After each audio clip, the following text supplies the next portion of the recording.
Greetings, Mindcrafters, and welcome to another Mindcraft discussion on this glorious January day. And my name is Kimberly Quinn, and I'm pretty pumped today, definitely, to discuss this whole thing with work-life balance, and now what's being termed life integration, and how they're different. That's really where we're going with this. And I actually did a podcast interview with my friend and colleague Sarah Camille a little while back, and she talked a lot about this as well. So if you want to hear more about sort of like the physical movement component, that she's just, I think, released just a couple weeks ago. So anyway, one of our own Champlainers. So today I want to talk about, again, work-life balance versus life integration. You were hearing these terms used, and they're different, so it's very important to explain that. So with work-life balance, balance typically, of course, refers to kind of two things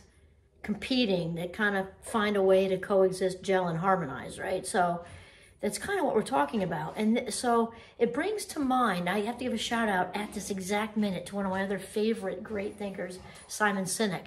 So I was listening to him earlier today, and this has kind of been in my mind anyway, because like I said, I just interviewed my friend and colleague, Sarah Camille, about, it brings to mind why our personal and professional lives have to compete.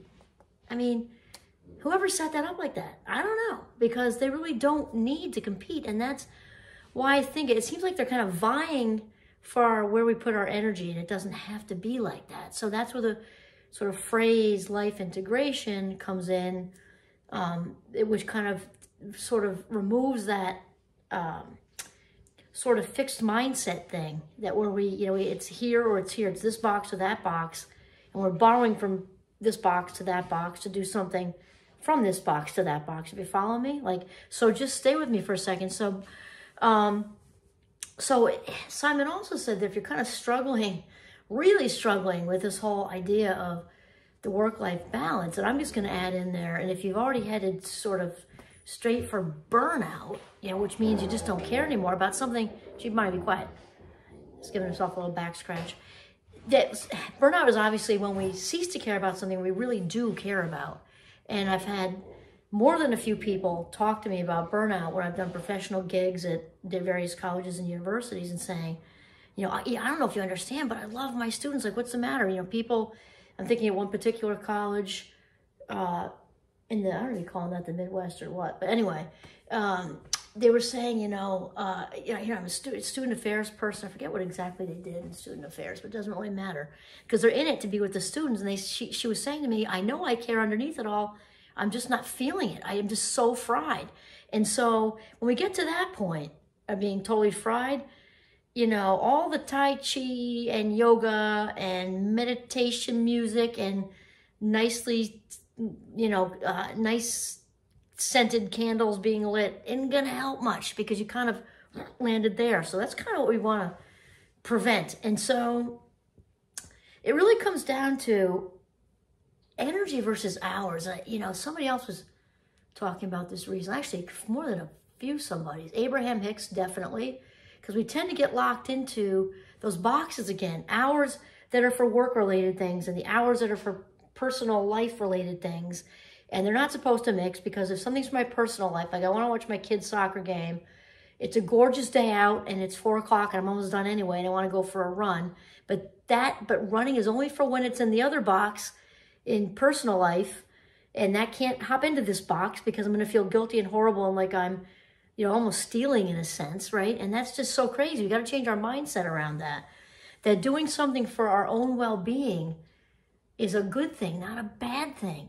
Now, we're not talking about, leaving people stuck, we're not talking about being reckless and, just bailing out when like you got a business partner who, your colleague, whatever you want to call them, who you're supposed to do a presentation with and they've already done, 60% of it and now you're leaving because you feel like it. No, we're not talking about being reckless. We're talking about if it can work, right?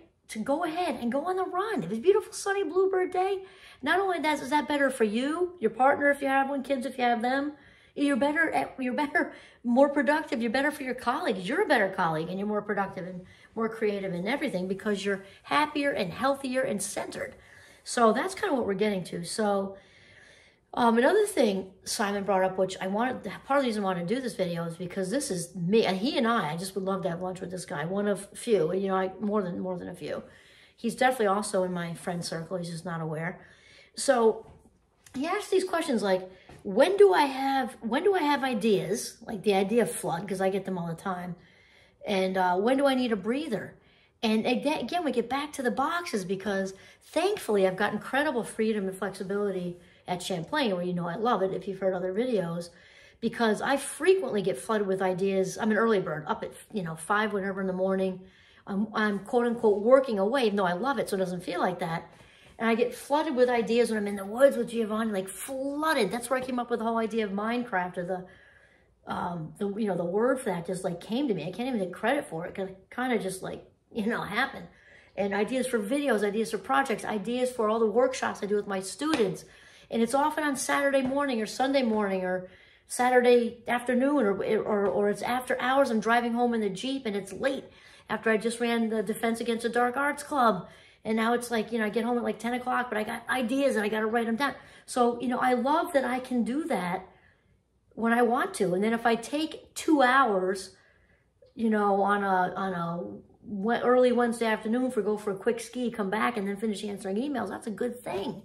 Because that's when I need the breather, not when I'm having the idea rush. When I'm having the idea rush, I want to hurry up and get that stuff written down so it doesn't, out the door stage left. And so it'd be nicer, I think, for everybody in, workplaces all over the country and world if we could, sort of adopt this mindset of life integration, because really we're one person. I say this to my students when they walk in the classroom. Day one, I say, when you walk in here, your whole self walks in here. Where your birth order is, if you're a middle child, you're an oldest child, you're a youngest child, you're an only child, you're a twin, whatever, you're from a rural area or an urban area, the whole person walks into a workplace too. And if you're having difficulty with a relationship, your partner and you, or you just had a baby and you're exhausted, or your partner just had a baby and she's exhausted, or whatever, all of that comes with you. Or maybe you're having a time in general, maybe just really excited, but all of that comes in with you. And I think it's so important that we get that and stop sort of getting out of this fixed mindset of boxes, work life, personal life, and instead just see whole person. Whole person needs a breather at 4 to go for a run because it's gorgeous out. And she's been at it since whatever in the morning. Whole person wants to go watch their kid play soccer. Who cares? The soccer game's like an hour and 15 minutes. So what? Even if they make it for half of it, is that going to change anything in the production of the company, agency, college, university, institute? No, it is. It's not going to change one brick in that building. So it's so ridiculous. So the other thing, Simon Sinek had a different name for it, but I've been saying this forever. We have sick days. This whole sound of that doesn't even sound good. Sick days. Who wants to take their sick days when they're actually sick? No one. So I've been saying, call in well. Call in well. I'm feeling great today. Call in well. And then Simon said something about the company. I don't know if it's his company, works with the company, whatever.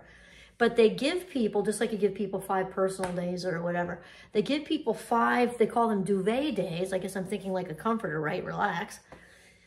That you can just call in. And he made a joke because like they're doing it anyway. Just like when I say call in well, since people don't feel like they can say that, they're like, not feeling so great today. Then you have the guilt of that because you lied. If you're feeling badly even if you're not feeling that badly about yourself because you need the break, there's still a little bit of that because you still know that wasn't the truth, right? And that, to me, it's kind of a little bit of a karma thing that can bite you in the ass because you don't want to put that out there that you're sick if you're not, because then could, happen kind of thing. So how much better to embrace a well day, or like Simon said, a duvet day. Somebody calls in and it's real. It's not like that undercurrent where they say you have these days and if you take them, then there goes your promotion, but nobody talks about it. Not that kind of thing. It has to be real. So if you call in, with a well day or well-being day or duvet day or whatever you want to call it, say, you know what? I really cranked some stuff out yesterday, today, and we just got 3 feet of powder, so I'm going to go skiing. And then nobody says anything to you. You can put it out of office. Currently not in the office, called in well because I'm skiing with my kids or myself or whatever. Because it's gorgeous and this is for my well-being. And nobody bothers you. You're not getting a litany of emails. You have to, and that's it. And it's totally 100% okay. So then Actually, yeah, okay. So Simon was kind of talking about building a life where there's this reduced competition between the boxes. That's what we're saying. And oh, that's right. Okay, and so and also kind of getting rid of the boxes and that mentality of I can only do personal things after hours and on the weekend, which is the same thing as getting rid of the boxes, I guess. But it's more of a gel. It's more of a harmony because it also makes it totally legit. Like I was saying like if your family's saying stuff to you, oh, you got your computer open on a Saturday morning. Well, maybe I just got a great idea that I'm not going to have if I don't write it down or type it down or something. So on both ends of it, that it's okay. And we're not saying be boundaryless and have welcome tattooed on your forehead, where you're being everybody's everything all the time. No, it's the opposite because we value ourselves. We are putting up boundaries and we're also just being sort of assertive that if we'd like to go for that hour run, who gives a fat rat's ass? It's healthy. Okay. So work-life balance versus life integration, shifting our mindset out of those boxes and into a more a growth mindset of the whole person as a colleague in the workplace. Awesome. This is Kimberly Quinn signing off from my kitchen in Northern Vermont. Have a mindful day.